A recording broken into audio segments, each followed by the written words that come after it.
How do you handle the struggle of trusting others to take things off your plate? I do enjoy delegating, but I still struggle to let go. Yes.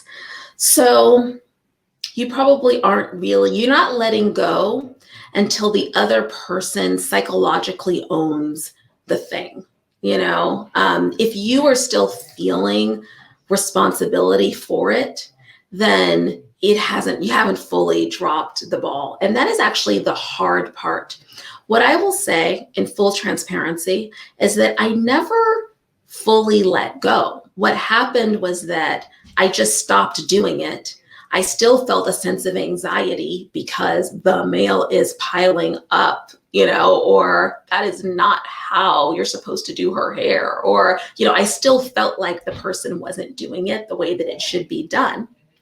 But on multiple occasions, and I share the different vignettes of the occasions, I learned that there was another way, that there was an alternative way of achieving a result, and that sometimes that alternative way was better.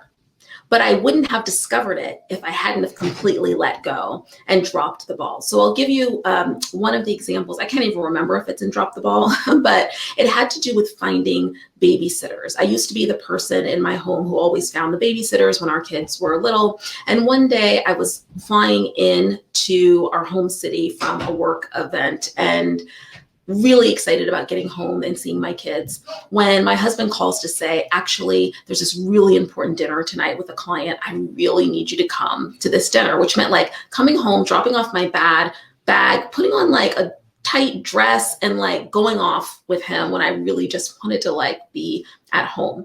So I told him the thing that I knew would be the barrier, which is we're not going to find a babysitter on such short notice. It's like an hour. He said, give me all the names of the babysitters, give me their phone numbers. I'm like, okay. So I gave him the names of our phone numbers. 20 minutes later, he's like, I have a babysitter for tonight.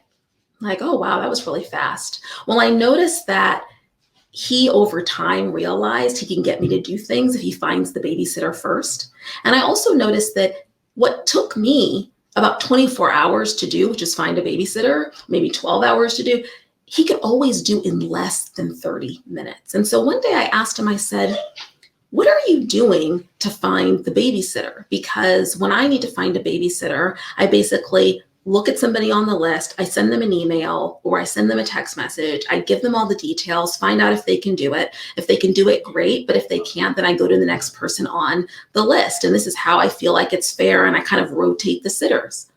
And when he told me what he was doing to find our babysitter, my mouth fell open. He's basically, in my opinion, as he described as, I felt he's like kind of auctioning off the kids. He's basically sending a group text to all the babysitters that basically says, babysitting job, 7 p.m., $15 an hour. The first person to like get back to me gets the job. Okay, so I'm mortified. I think this is just horrible. I think it's very tacky.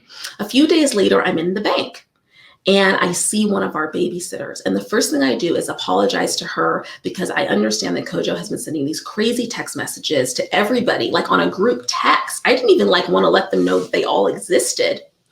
And she looked at me and she said, you know what, Tiffany, I have to say I kind of like the way that Kojo does it. And I say, how could that possibly be? She says, well, when you reach out to me, I feel a lot of pressure to say yes. If the date and the time doesn't work for me, I feel like a pressure to like rearrange my school schedule or to rearrange my calendar because I feel like if I say no too many times, then I know you have like some kind of rotation, it feels like, and I don't want to get kicked off of the rotation. But when Kojo sends the text, I don't worry about not responding or that I'm not going to get an opportunity the next time. And if I want the job, I just have to respond really quickly.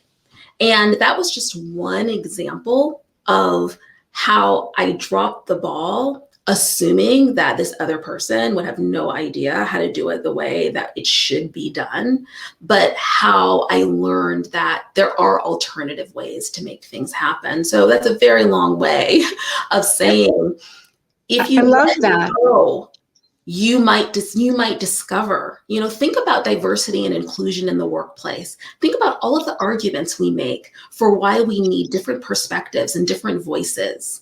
And yet in our homes, we do not implement those same strategies or those same perspectives. We kind of assume that the way we do it is just the way that it is.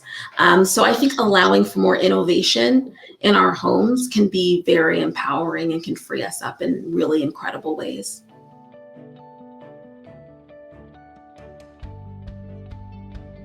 Hi, I'm Heather Odendahl, co-founder of WNORTH and the Members Club at WNORTH. WNORTH is a global community of women who are aiming for or already on a senior executive leadership track and scaling entrepreneurs. I established WNORTH to support you on your leadership journey, whatever that journey may look like.